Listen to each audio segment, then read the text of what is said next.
Boa noite a todos. Bem-vindos a este salão maravilhoso do Clube Asas do Atlântico, que recebe este maravilhoso evento e estas caras lindas todas que aqui estão.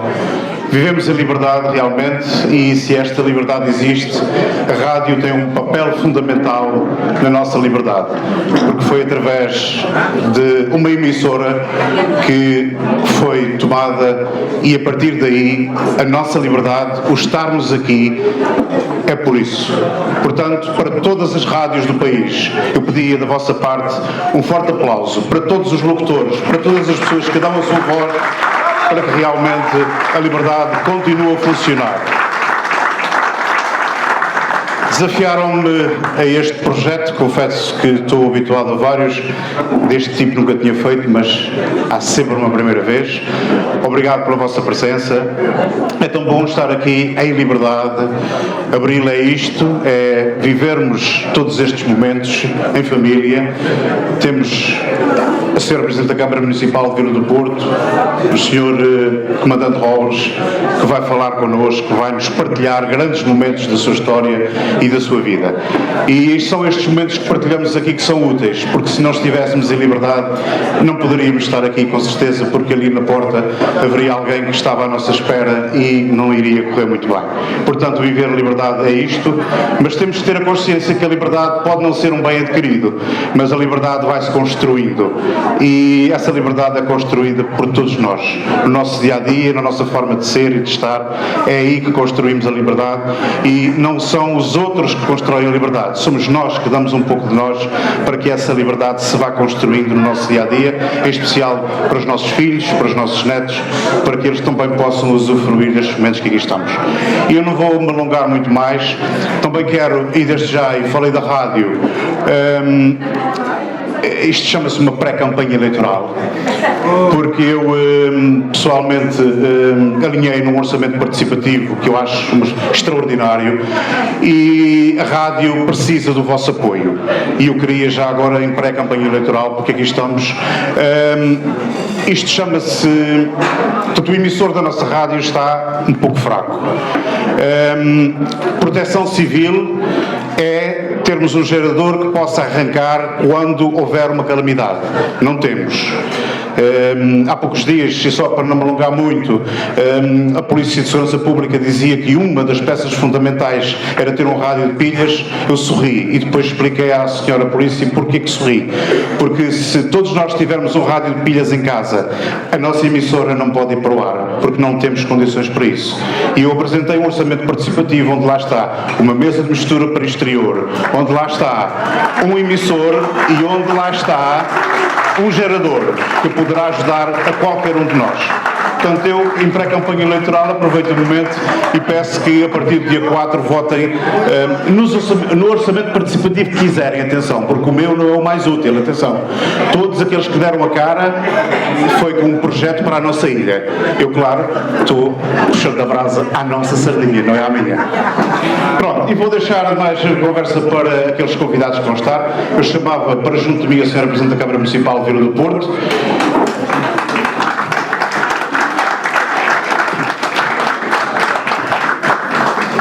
E também o Sr. Comandante Robles.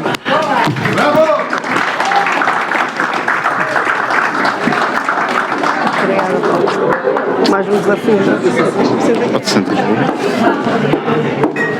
Sr. Comandante, pode sentar. E bom, e já que estamos em liberdade, vamos aproveitá-la.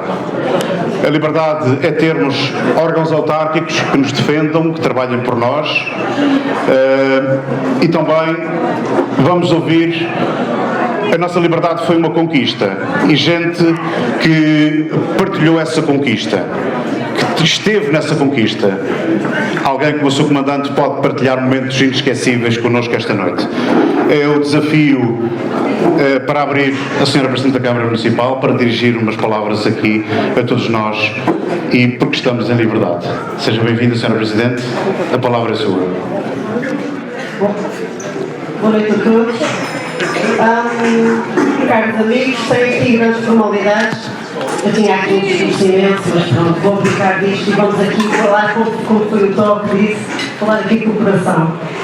E de facto, em primeiro lugar, gostaria de congratular-vos a todos, congratular aqui o Coladas do Atlântico por ter aceito de facto este repto e ter aceito fazer parte destas comemorações do 25 de Abril. Não é a primeira vez que fazem parte, mas porque só faz sentido fazermos e comemorarmos o 25 de Abril todos juntos.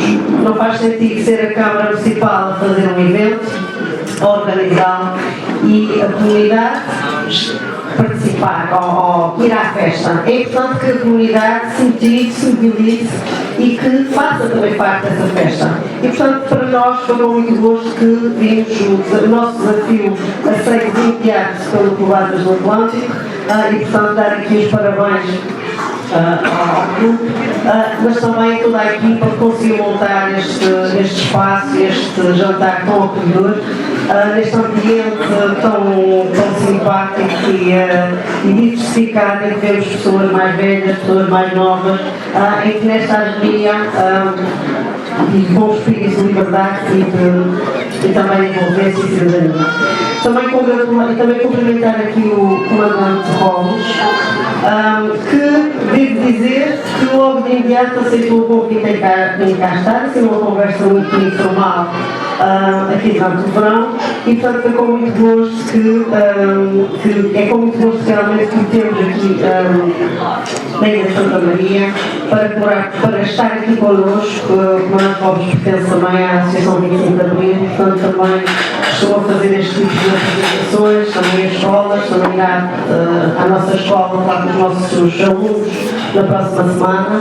Aproveitar aqui também para agradecer à escola a abertura, também a receber esta temática da escola. E dizer-vos que é com muito gosto que estamos aqui neste salão, nesta associação, neste clube, que tem em si uma rádio, o Paulo já falou aqui, que é garante também da nossa liberdade, da nossa liberdade de expressão. Esta rádio dá-nos voz, transporta as nossas tradições, traz-nos outras realidades, e é sem dúvida um aspecto marcante da nossa sociedade, da nossa democracia, da nossa liberdade e do nosso dia-a-dia, da nossa cidadania. Portanto, é extremamente importante continuarmos a ter uma voz como a rádio para podermos, portanto, eu não estou a fazer campanha eleitoral como o Paulo, mas o orçamento participativo está aberto a partir da segunda-feira, a partir do dia 4, portanto, quem quiser, depois serão todos convidados a participar. E que gostaria de transmitir, eu já nasci depois do 25 de Abril, tudo aquilo que eu sei foi aquilo que os meus pais me transmitiram, que eu fui saber pela sociedade, pelos amigos, pelas pessoas que eram mais velhas do que eu e que tinham transmitido essas experiências. E é verdade que na Ilha de Santa Maria, na altura antes do 25 de Abril, era já uma sociedade bastante aberta. Tínhamos um aeroporto, tínhamos um cinema, tínhamos os formatos, a educação era possível aqui na Ilha de Santa Maria. Usávamos mini-saia, usávamos não, eu na altura. Passavam as modas francesas, passavam aqui no aeroporto. Todos os nossos artistas famosos passavam por aqui, temos um cinema que acolhia estas personalidades, mas aquilo era para todos. Era só para alguns que viviam e que trabalhavam no aeroporto, que viviam nesta zona, que eram mais próximos destas realidades. A realidade é que o mariense, o restante dos marienses, a maior parte dos marienses, vivia uma outra realidade. Havia uma distância grande daqui do centro urbano, havia pobreza, havia dificuldades, havia necessidades, fez com que houvesse uma grande quantidade de marienses que tivessem que emigrar para outros países, para outras oportunidades, emigraram para os Estados Unidos, para o Canadá, para outros países, de forma a poderem ter melhores oportunidades e poderem ter uma liberdade que em Portugal não se vivia, nos Açores não se vivia. E esta altura também foi bastante importante para Santa Maria de uma forma em termos sociais, porque perdeu uma quantidade de pessoas imensa, não é, na nossa imigração, e que fez com que de 14 a 15 mil pessoas passássemos para cerca de 5 mil. Portanto, foi muito significativo esta imigração, como vocês sabem, melhor do que eu até.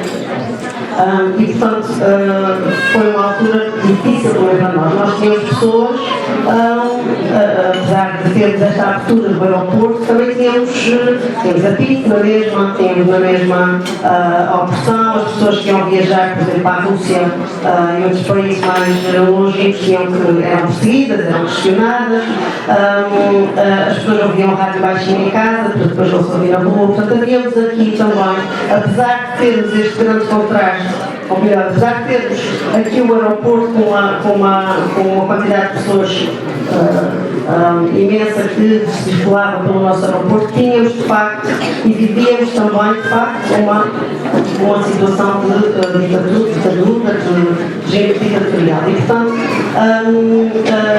tínhamos esta liberdade, tínhamos uma certa abertura, mas não tínhamos liberdade, não tínhamos democracia. E eu gostava de deixar esta mensagem para todos vós.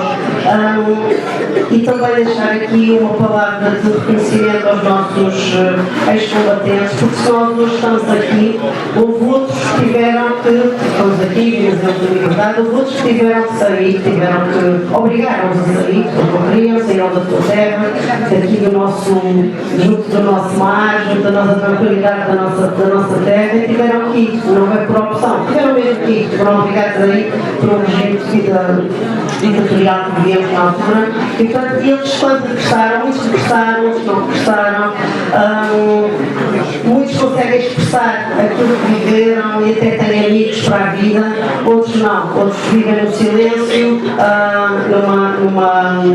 vivendo talvez momentos menos bons na sua mente, nas suas carnes e nas suas cabeças e nas suas memórias. E portanto a todos eles, estou a ver aqui pelo menos dois, mas a todos eles o nosso reconhecimento pelo tempo, pela coragem, e dizer-vos que a vossa persistência, a vossa coragem e a vossa entrega para com a sociedade também para nós é importante e é um motivo de orgulho também ter-vos aqui hoje.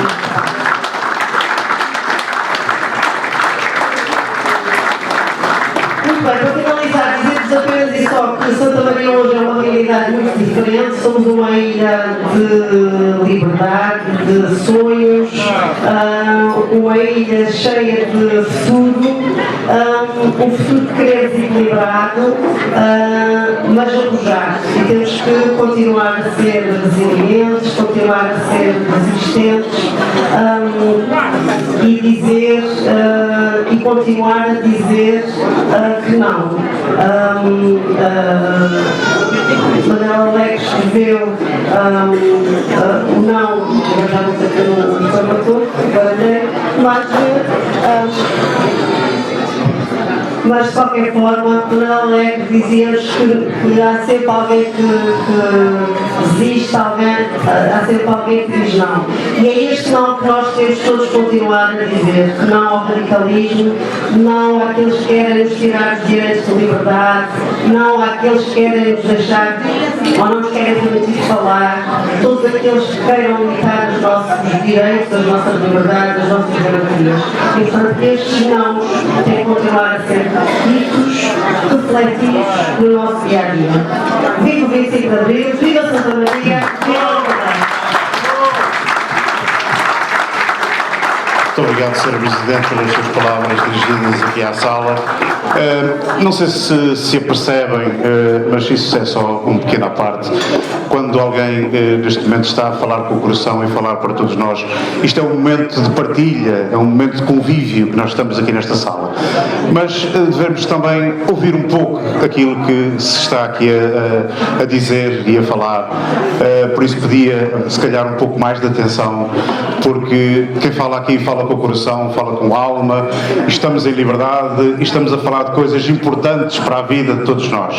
E realmente estamos aqui para conviver. A noite é feita de vários momentos, este é um dos momentos e a noite vai continuar com muita música, com muita alegria, mas se calhar pedíamos um pouco de mais atenção para este momento que é muito importante para todos nós e para este evento. Isso foi só uma parte. Realmente muito obrigado pelas palavras da Sra. Presidente da Câmara Municipal de Vila do Porto que dirigiu aqui à sala. Mais uma vez orgulha e permita-me que fale em nome da direção do Clube Asas do Atlântico. Um agradecimento especial mais uma vez pela vossa presença aqui. Isso mostra que realmente se importam com esta instituição, porque o apoio que estão a dar também em democracia é esta casa que é de todos nós e que nós bem precisamos dela. Portanto, há uma alerta que eu queria deixar. Só damos valor às coisas quando as perdemos. Que Santa Maria nunca perca esta rádio, que nunca perca esta voz. Lembrem-se disto. Que nunca perca esta voz, que é a nossa voz. Isto é democracia.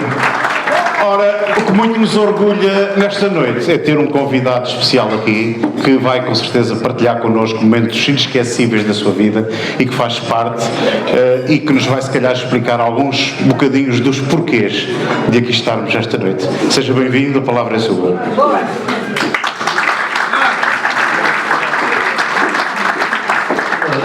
Antes de iniciar a nossa conversa, eu gostaria de pedir a vossa colaboração para homenagearmos aqueles que se sacrificaram, que deram muito, alguns a própria vida, para que o 25 de Abril, o espírito do 25 de Abril se concretizasse.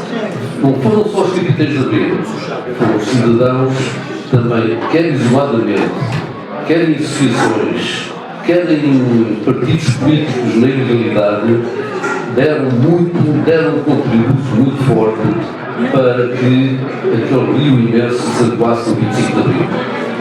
E para esses, com muita emoção, com muito sentido, depois de ouvirmos aqui esta canção do Depois do Adeus, é para esses que eu peço a vossa homenagem através de uma sentida salva de palmas.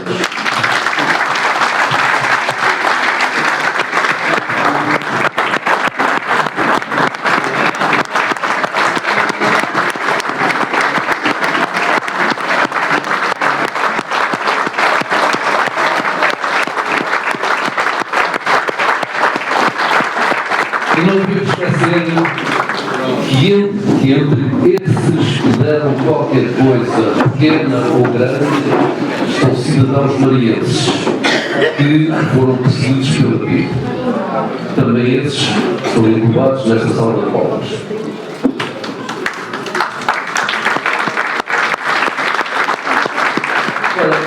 Caros amigos, permitam-me que seja este tratamento como me dirijo a todos, porque realmente 25 de Abril e especialmente 25 de Abril em Santa Maria não se compadece com formalismos. Portanto, permitam-me que faça um abraço fraterno a todos os presentes e vos chamo de amigos.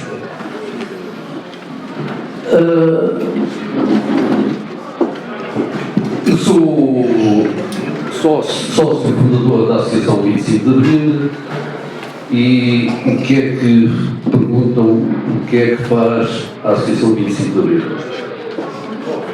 Faz muita coisa, mas principalmente faz um trabalho de preservação da memória, principalmente para os jovens que não viveram aqueles tempos de 25 de Abril e que seguiram. Como diria o poeta, para os marinheiros com desejo de vento, a memória é um excelente ponto de partida. Eu quando vi aqui o Depois do Adeus, recordei também outra canção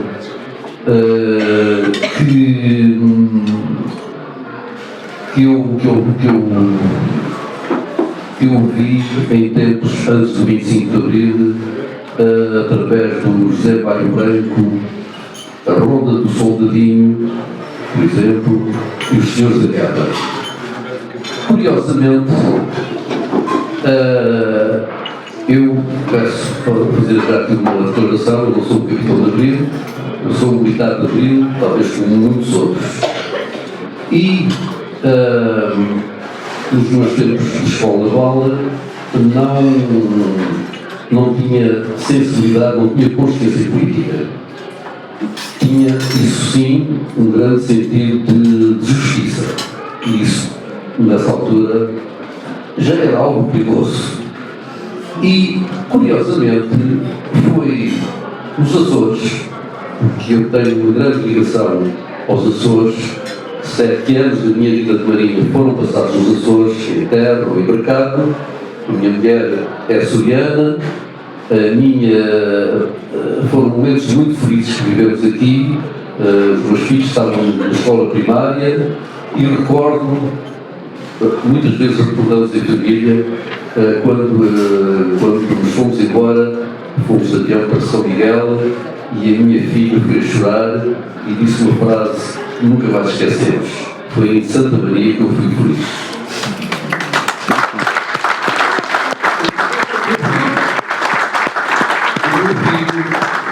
Significativamente, durante um ano, era conhecido na escola primária pelo açoriano.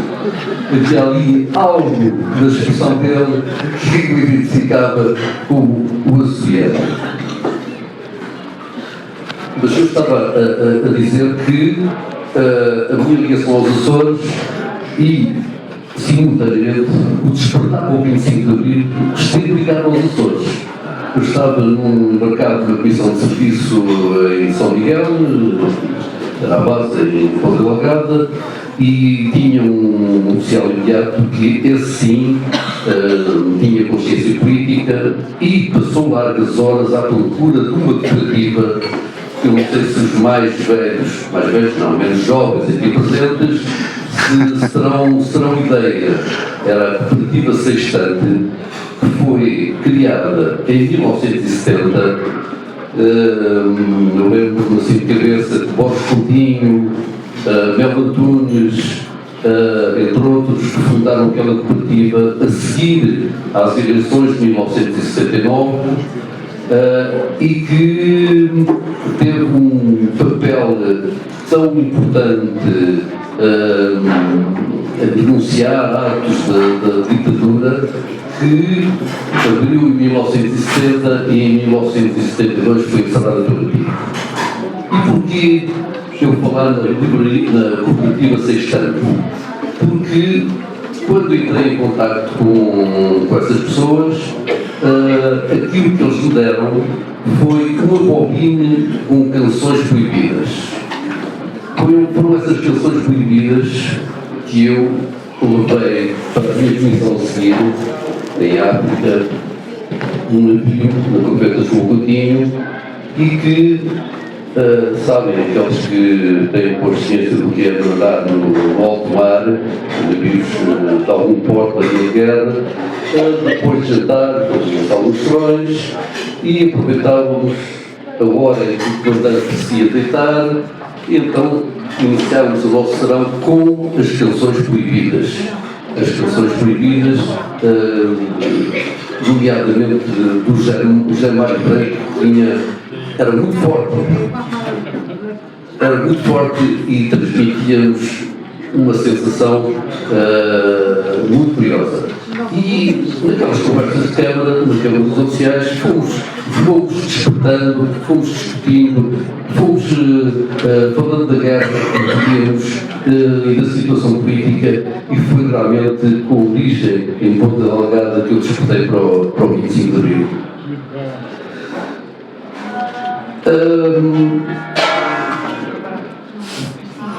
Na segunda e na terça-feira, como disse a Sra. Presidente, eu vou visitar as escolas, estarei com alunos, para evitar que eles adormeçam, vou utilizar um PowerPoint e na margem sul, tenho outro camarada que também distribuímos entre nós as escolas que nos convidam, e eu costumo levar 2 peças de lagartas. As lagartas são aquelas peças que fazem com que os carros blindados se desloquem, não é? Aquelas peças que unidas constituem o forma de locomoção dos carros blindados. E essas 2 lagartas, 2 peças, foram oferecidas por Salgueiro Maia. Isso tem um sentido muito profundo para mim, porque eu tenho uma grande admiração por Salgueiro Maia.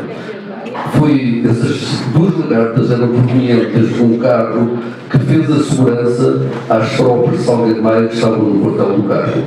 Que 2 ou 3 anos mais tarde o carro foi desmantelado, porque está já muito ultrapassado, e 2 dessas peças foram oferecidas por ela. Eu procurei agora, nesta nossa conversa, fazer uma abordagem um pouco diferente do 25 de Abril, porque, felizmente, a comunicação social nos tem, nos últimos anos, principalmente, dado tanta informação que realmente impõe-se que seja feita uma abordagem diferente. Toda a gente já ouviu falar na coluna militar do Salgueiro Maia que em Lisboa parou no sinal encarnado, e o Salgueiro Maia disse: que é isto? Então estás a parar? Está a ser o sinal encarnado. Então se for revolução é para andar sempre à frente. Toda a gente conhece essa história. A continência que o Salgueiro Maia pensou ao Marcelo Quintana quando foi receber a reedição, que ele era um militar, portanto tinha que fazer a continência. Agora, deixem que vos diga o seguinte: 25 de Abril não foi apenas um golpe de um só dia. Foram várias gerações daquelas que nós já homenageámos aqui, que permitiram que esse dia ocorresse. Fazendo sobrevoando rapidamente a história do século XX, após a declaração da República, imaginem que houve, durante 6 anos, houve 23 governos. Aqui a imagem é esta. Iam tomar posse os senhores, desciam as escadas, quase se cruzavam o governo seguinte, que os ia vender. Era sempre a andar. A Marinha também estava sempre, os marinheiros, principalmente os marinheiros, estavam sempre envolvidos naquelas revoluções, naqueles golpes que não resultaram. Tanto que a ditadura decidiu uma coisa muito estranha. Foi colocar uma parte da Marinha protegida de contra-torpedeiros, imagina, em Vila Franca de China, longe do mar. Para quê? Para afastar os marinheiros das convulsões do Torreio do Paço e que se faziam naqueles tempos. Agora vou contar um episódio que eu não convido. Portanto, se considerarem como boato, é um boato. Eu estive comandante do quartel da Marinha em Alcântara. E era uma história que se contava, que passava de geração em geração, que era a seguinte. Naquele período das grandes convulsões em que se faziam fuzilamentos, estava um preso lá no quartel, que foi acompanhado num carro com um sargento e um marinheiro, e para o levar para um local de fuzilamento que não se identificava. Às tantas, aqueles carros, estão a ver, naquela época, avariavam facilmente. E passado de 2 km, o carro avariou. O sargento para o marinheiro, então, o que é que fazemos, o que é que não fazemos? Diz o marinheiro: mas não é para ser fuzilado. Então a gente despacha o nada. E despacharam-no ali, rapidamente o assunto ficou resolvido. Eu não juro que ajudo que isto seja verdade. Depois veio o 28 de maio de 1926. E durante 48 anos houve várias tentativas de golpe militar. Finalmente, ocorreu o 25 de Abril. O 25 de Abril foi preparado por militares politicamente esclarecidos, direi que sim. Tiveram várias reuniões, debateram o que é que se devia fazer, decidiram acabar com os baixos assassinatos, que não resultava e só havia uma solução: o derrubo do governo. Mas eles eram poucos e era preciso mobilizar muito mais oficiais. E um motivo evidente que mobilizava muita gente seria a guerra. A guerra que não podia continuar, que tinha ceifado tantas vidas. E isso, juntamente com o descontamento corporativo, houve um poema de promoção de oficiais milicianos que em poucos meses eram capitão, e enquanto tudo a academia militar, só passado 4, 5, 6 anos é que chegam capitão, e portanto a guerra e o descontentamento corporativo deram origem a que se mobilizasse mais tempo esta causa. Do meu ponto de vista, o 25 de Abril usufruiu de 3 erros operacionais do regime. O primeiro, realizou-se, a ditadura resolveu fazer o Congresso dos Combatentes no Porto em 1973. Já estava com dificuldades de mobilização, havia muitos jovens que antes da idade de chegar da tropa iam para a França, iam para o Brasil. Não havia grande motivação entre a juventude de ir combater para a Estrada-Geográfica. E, portanto, lembraram-se de fazer o Congresso dos Combatentes para apelar ao sentido heróico do povo português, daqueles que iam defender a pátria, etc, etc.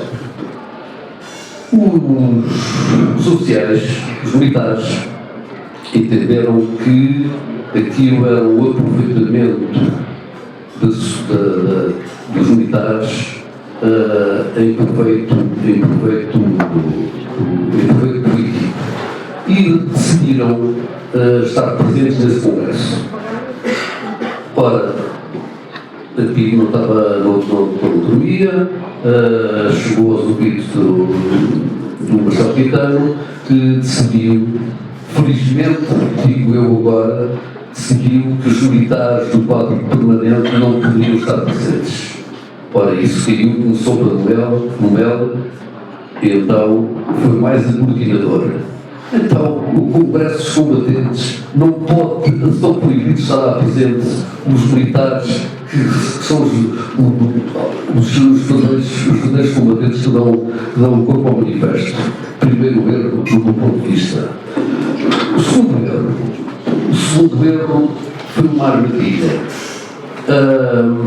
Tal como o que estava previsto era, se houvesse um golpe militar, o Marcelo Caetano e os seus ministros iam para Monsanto, para o quartel da Força Aérea. Aconteceu isso no golpe anterior, 16 de março, só que, quando tiveram notícia que estava a desencadear o 25 de Abril, a PIDE aconselhou Marcelo Caetano que, atendendo a que os militares já não ofereciam confiança, então devia ir para o quartel do Carmo. O quartel do Carmo foi uma ótima ideia para os revoltosos, porque o povo juntou-se às tropas no quartel do Carmo. Se fosse em Monsanto, se calhar era mais difícil. Foi o segundo erro do meu ponto de vista. O terceiro foi um erro da PIDE. A PIDE estava altamente preocupada, sabia que havia reuniões militares, etc. Apostou, talvez por informações falsas, que 1º de maio é que era o momento em que se desencadearia o golpe. Portanto, até o 1º de maio estavam descansados. A PIDE também estava muito preocupada com um golpe militar de direita de Calusa da Riaga e estava a dirigir as suas intenções para os militares que eram simpatizantes de Calusa da Riaga. E por último, a PIDE tinha um papel em África que era importantíssimo e muito próximo dos militares. Eram os elementos de PIDE que forneciam informações aos militares para as operações, conviviam com eles e tinham uma boa relação que, quando regressaram à metrópole, trouxeram essa população e não pensaram que passava pela cabeça dos militares fazer a visita de Rio. Acho que foram estes 3 erros que caíram muito bem. Houve uma vantagem operacional histórica, que foram as comunicações. Nos golpes anteriores, qual era o espírito? Havia uma unidade que saía para a rua e partia do princípio que depois as outras, mais tarde ou mais cedo, as outras unidades militares se juntavam. Se falhou quase sempre, e os previstos, não falhou quase sempre, falhou sempre. Outra grande vantagem dentro das comunicações foi ocuparem uma emissora. E foi através da emissora que o povo português teve conhecimento de desenrolar um golpe militar e foi isso que levou o povo para a rua e que contribuiu francamente para o sucesso da Revolução. Eu vou partilhar convosco que eu penso que isto é a primeira vez que é dito publicamente. Não é uma notícia para abrir até para jornais, mais ou menos. Mas para os historiadores, para aqueles que se interessam das causas da consciência militar, da consciência dos militares antes do 25 de Abril, penso que é interessante. Que é o seguinte: as escolas militares são o suporte das ditaduras. É lá que se formam os oficiais que depois vão defender e suportar as ditaduras. Houve uma escola militar, eu estive na escola de Paulo durante 4 anos, antes do 25 de Abril, e houve nessa escola militar, para espanto talvez de algumas pessoas, fizeram-se greves e manifestações coletivas. Eu fui eleito pelos meus camaradas, o que mudou de praxe, e a praxe não era como as universidades, tinha um sentido mais lato, eram representantes dos alunos para todos os efeitos e mais alguns, e era o que mudou de praxe que o comando da escola negociava,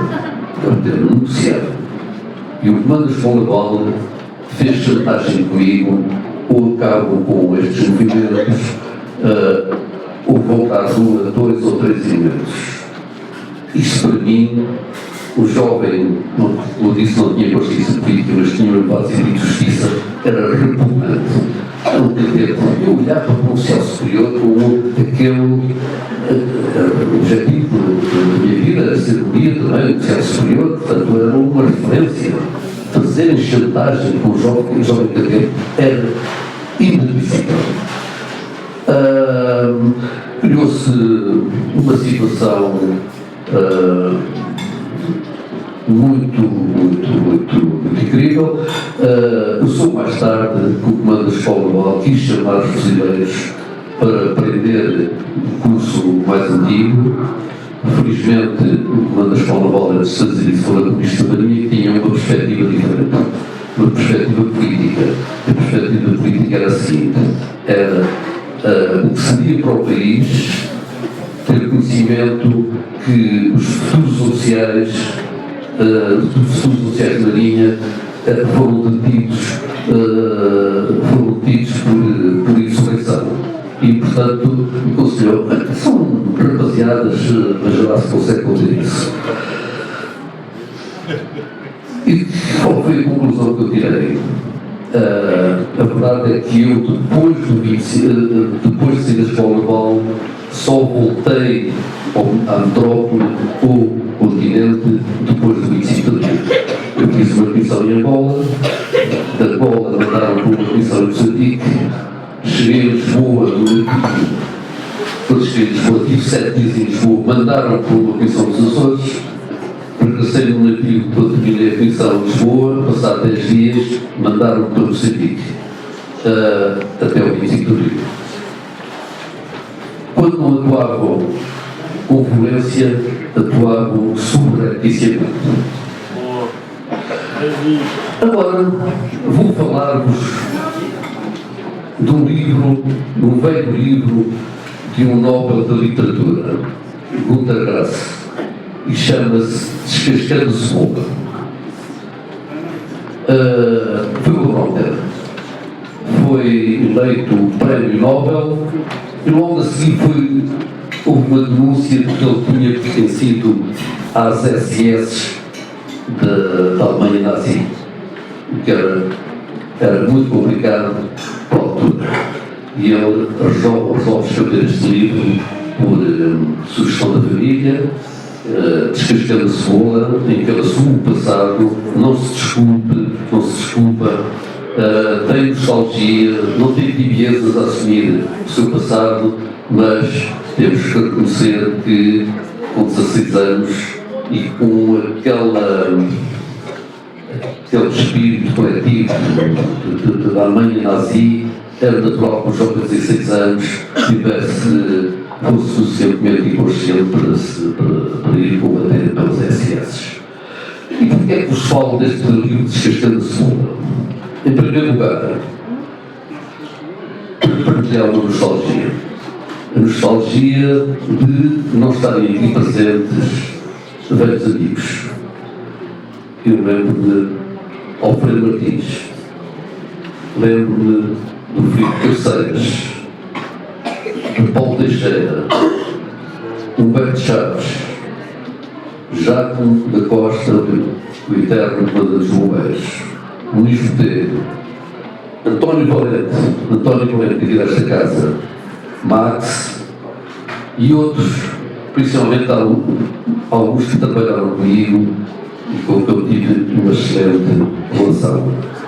Mas vou definir um nome, não propriamente um amigo, não tive a honra de ser seu amigo, falei com ele 3 ou 4 vezes e tive muita pena não ter convivido mais com ele. Uma figura que, para mim, é o símbolo do romantismo cultural desta terra. Falo de Mário Mariante.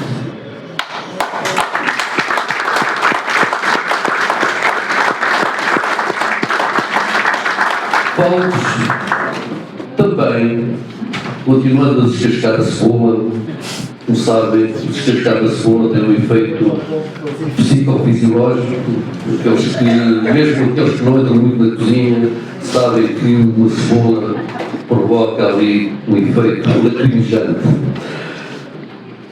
Para falar de 2 Zés, heróis esquecidos, José Alves da Costa, um furiel, que estava dentro de um carro de combate das tropas que iam, por ordem do governo de Marcelo Caetano, iam fazer frente a Salgueiro Maia, que estava no Torre do Paço. E foi um brigadeiro que ordenou para fazer fogo sobre Salgueiro Maia, que tinha tomado a iniciativa de se deslocar para negociar, para não houvesse um confronto físico. E este José Alves da Costa, mesmo com a arma apontada à cabeça para obedecer, e estão a imaginar a distância que existe entre um simples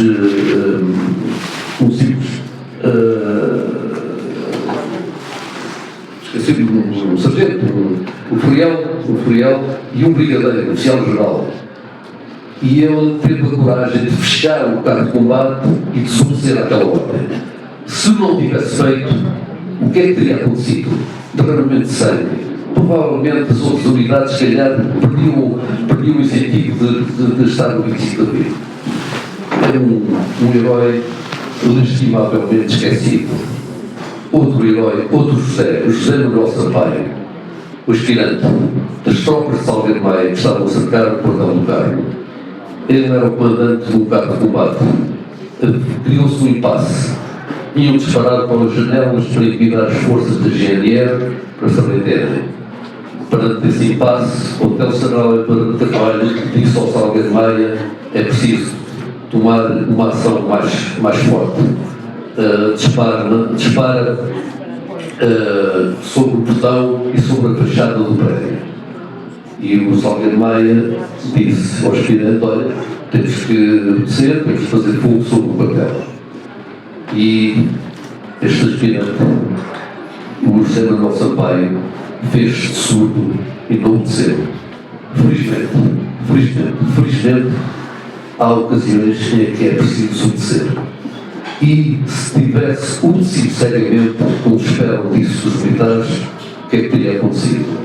Via os estilhaços do edifício que caía sobre a população. Se isso não acontecesse, a população certamente que fugiria dali.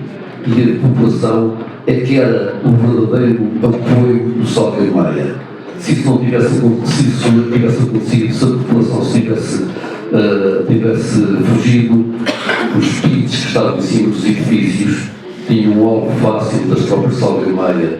A GNR tinha um pulso no bolsilho e tinha ordem para disparar sobre as tropas de Salgueiro Maia, só não fez porque havia o povo ali à volta e a própria GNR no quartel do Carmo facilmente esperaria-se sobre esses homens. Pequenos, grandes gestos mudam o curso da história. Obrigado a estes Zés, ainda por cima, esquecidos.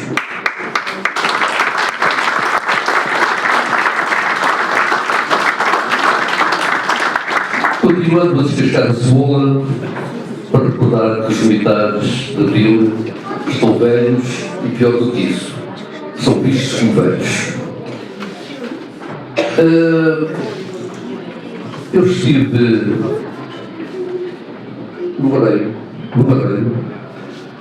A Câmara Municipal teve uma iniciativa muito interessante, que foi no Largo fazer uma exposição só com as fotografias daqueles que tinham sido perseguidos pela PIB. Isso é muita gente no Barreiro. E eu e o historiador fomos voluntários para ir ao quartel, para ir à Torre do Tombo consultar os livros de registro da PID. São os livros enormes e durante semanas andámos a vasculhar à procura dos tais perseguidos pela PID. E realmente, à medida que íamos folheando, íamos ficando cada vez mais impressionados. Imaginem, um miúdo de 12 anos, alguém que tinha tido para distribuir os documentos clandestinos e foi efetivamente preso, um miúdo de 12 anos. Uma senhora que foi visitar o marido que estava preso e que todo ele era uma nova negra. Ela, revoltadíssima, insultou toda a gente à volta dela, incluindo os filhos que lá estavam. E então, friamente, no livro diz respeito a este preso, está escrito que a senhora saiu, foi tomar o comboio e uma mão oculta empurrou para debaixo do comboio onde ela faleceu. Fizeram-se ligações e não souberam quem era. Estava lá escrito, toda a gente sabe quem foi a mão oculta que fez mais este crime.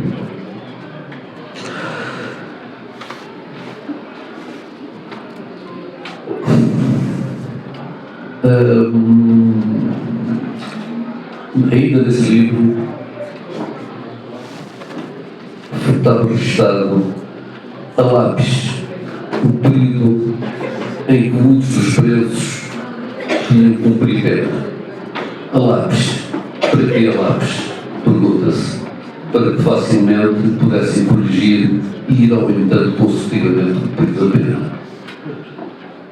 Juízes que escreviam que estão mentido por isto, e imensos terminavam com esta frase: uma autocondenação do regime, autenticamente, preso por ter ideias avançadas. Imaginem.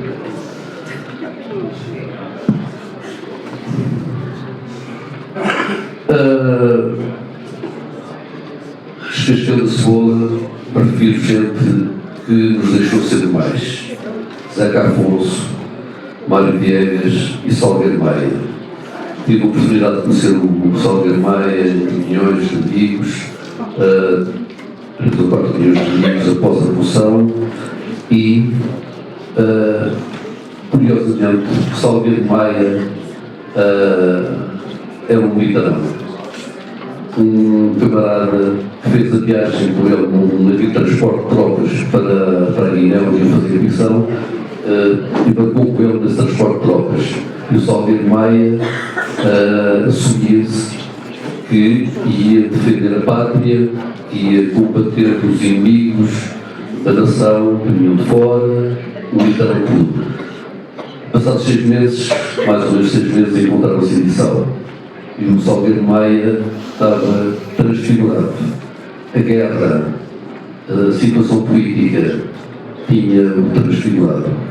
E transfigurou de tal maneira que acabou no quartel do carro a fazer o homicídio de Abril. Agora, para analisar um pouco, vou citar 2 curiosidades. 20 de julho de 69. São curiosidades que transmitem um bocadinho o espírito da época. 20 de julho de 69. Pela primeira vez a humanidade pôs o pé fora do seu planeta e pôs o pé do planeta na Lua. Eu estava a cadeira, estava na Sagres a fazer a viagem de Cabo Verde para o Brasil, fiquei 2 dias à vela. No meio do Atlântico íamos recebendo uma resenha de notícias feitas pelo Estado-Maior. Nesse dia, de 20 de julho de 1969, nunca mais me esqueci. Primeira notícia, sensação: Joaquim Agostinho titular e o Terra na volta à França. Era preciso enaltecer o espírito heróico dos portugueses. E depois, bem, ataque foi-se, olha, o homem chegou à Lua. Era assim. Aquilo que contava para a humanidade, não contava para a ditadura.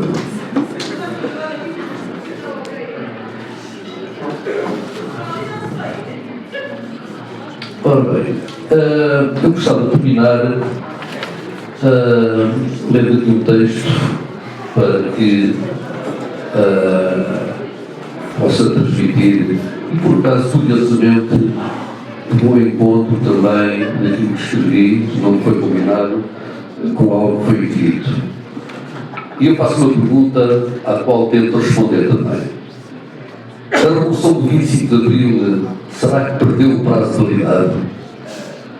Foi há 52 anos que um grupo de militares fez ecoar o som das suas botas nas ruas escuras daquele país. Um país que não era nosso, mas apenas de alguns com poder efetivo e de lacaios que se julgavam o poder. Desde o simples fiscal de isqueiros até os sanguinários torturadores de PIB. Desde a menorização da mulher que precisava da autorização do marido para viajar, até aos ridículos centímetros dos fatos de banho. Desde os carteiros económicos de detentores de grandes privilégios, até uma censura que alterava as legendas dos filmes de acordo com os bons costumes, ou até ir à Espanha franquista para beber o simples Coca-Cola. No Jornal das Moças de 1957, jornal que era apoiado pelo regime para transmitir aquilo que seria um consenso perante a portuguesa. Dizia o Jornal das Moças em 1957: se o seu marido fuma, não arranje zanga pelo simples facto de cair cinza dos tapetes. Tenha cinzeiros espalhados por toda a casa. Eu estou a ver que as mulheres aqui presentes, os maridos eventualmente fumam, coitados, e que andam atrás dele com o cinzento na mão pela casa. Não acredito. Um país que fazia tramar sangue, quer botejando em atos de tortura, quer vertido nas tabernas africanas. Uma ditadura que desventrou as mães portuguesas, levando os seus filhos para uma guerra que não era deles. Guerra essa que representou proporcionalmente um inacreditável esforço em termos humanos 5 vezes superior ao esforço dos Estados Unidos na guerra do Vietnã. Uma guerra que perdurou no tempo. Ficaram 14 mil deficientes físicos, 140 mil neuróticos de guerra. Um país que fomentava a sua missão como forma de governar e que perpetuava nas fichas de preços de PID uma frase simples que eu já referi aqui, mas carregada de autocondenação do regime arcaico e repressivo. Preço por ter ideias avançadas. Mas 52 anos é muito tempo. Será que esta inovadora revolução dos escravos tem prazo de validade? Sem respeitar o mérito de outros protagonistas que arriscaram muitíssimo para perceberem a verdade, creio que a trilogia que fermentou a revolução é constituída por Otelo Saraiva de Carvalho, Salgueiro Maia e o povo. Conheci e tive alguma proximidade com o Otelo e partilhei alguns momentos com o Salgueiro Maia. Salutar a profusão de informação sobre o 25 de Abril, neste tempo de ser chegado, dispensa de enaltecer a obra enorme daqueles 2 militares na madrugada do 25 de Abril. Salgueiro Maia, implicado no 25 de Abril, como partilhava numa roda de amigos, faleceu aos 47 anos, triste e desiludido. Esquecido por um poder que não lhe concedeu a honra do luto nacional. Ao contrário da homenagem a dezenas de personagens, algumas das quais no mínimo controversas. Cito Hassan II, Sadat e imaginem, durante a ditadura tivemos o luto nacional por Hitler. Em alguns labirintos da baixa política, os jogos de poder estão acima de todos os valores e preza-se a hipocrisia nossa cada dia. Assim, o prazo de validade da Revolução parece comprometido com os mortos do Otelo Salgueiro Maia e pelo simbólico desprezo que os fizeram votar. Mas resta-nos o terceiro elemento: o povo. O povo que foi o ingrediente que alimentou a Revolução. Foi o povo que, isoladamente ou inserido em partidos políticos, em associações e clubes modestos, foi o povo que inspirou Melo Antunes para escrever o programa do MFA. Quando Salgueiro Maia formou os seus soldados na parada do quartel de Santarém e perguntou quem o seguia para derrubar a ditadura, foram os filhos do povo que deram um passo em frente, respondendo aos seus anseios de classe. Foi o povo que, empoleirando-se nos carros de combate de Salgueiro Maia, decretou que o golpe militar passaria à Revolução. Foi finalmente o povo que, enchendo o ar do carro, impediu fisicamente o ataque às tropas de Salgueiro Maia e psicologicamente derrubou o Marcelo Caetano. Enquanto o povo mantiver a sua autenticidade e sentido de classe, será difícil a revolução dos escravos perder validade.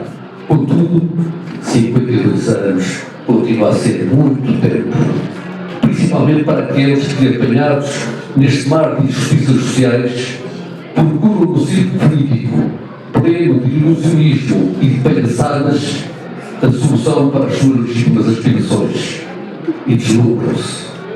Mas o dinheiro para o espetáculo não será grátis. E adivinhem quem pagará a alimentação das férias. 52 anos é muito tempo, também para os jovens que, tal como fez Salgueiro Maia, se revoltam contra o estado que se chegou. É verdade que os ventos de maio de 68 superaram a direção de abril de 74, mas mais tarde foram os ventos dos escravos que derrubaram os muros do nosso auto-isolamento, contagiaram a vizinha Espanha e reacenderam faróis de utopia para lá da Península Ibérica. Agora os jovens são inconscientemente fregados Proventos fétidos inspirados na história triste da Europa, superando vários tolerantes. Mas os ventos não são imputados para sabido. Agora temos o privilégio de viver formalmente em democracia, fragilizada, é certo, mas em 1976 os deputados da Assembleia Constituinte quiseram dilatar o prazo de validade da Revolução e presentearam-nos com uma Constituição que perdura na sua essência. Não é preciso percorrer todos os 300 artigos da Constituição. Logo, o artigo 2º aponta como objetivo da República Portuguesa o aprofundamento da democracia participativa. Os deputados lembraram-se do povo e deram-lhe a possibilidade de não alienar exclusivamente os seus representantes a capacidade de governar. O povo tem de também exercer diretamente o poder que ajudou a conquistar. Não se trata apenas das pessoas terem uma palavra a dizer sobre como a parte do orçamento da sua terra pode ser gasto. Trata-se de envolver o povo nas questões nacionais e municipais, melhorando a comunicação entre as pessoas e o Estado. A aplicação deste conceito de democracia participativa é especialmente relevante para a juventude. Citando uma representante do Governo Regional dos Açores, a democracia participativa não é uma ideia abstrata. O processo democrático tem muito a ganhar com a participação dos jovens. A política não pode ser vista pelos jovens como uma atividade distante, nem como um exercício que se esgota no voto, razão pela qual é preciso abrir a política à cidadania jovem e levar a política à vida dos jovens. Eu direi, trata-se de cumprir a Constituição na sua plenitude. Ainda está nas nossas mãos. Assim, a Revolução dos Cravos não perderá validade. 25 de Abril é sempre que alguém continuar a lutar.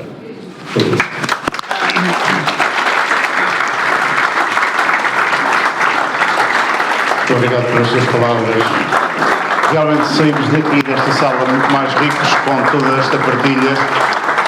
Foi uma noite inesquecível para todos nós e ficamos felizes por todas estas mensagens também irem às nossas escolas, aos nossos jovens, às nossas crianças.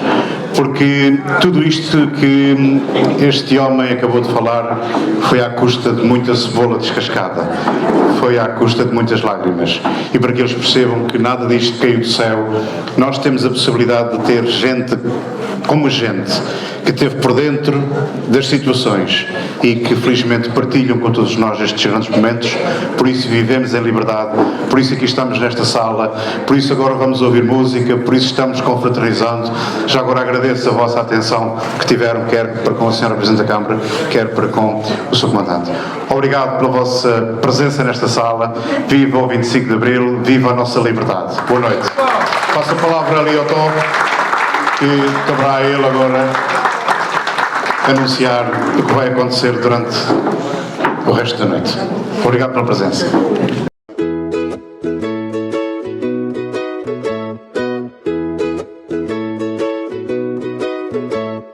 Ilha do Sol TV, Ilha do Sol TV, Ilha do Sol TV.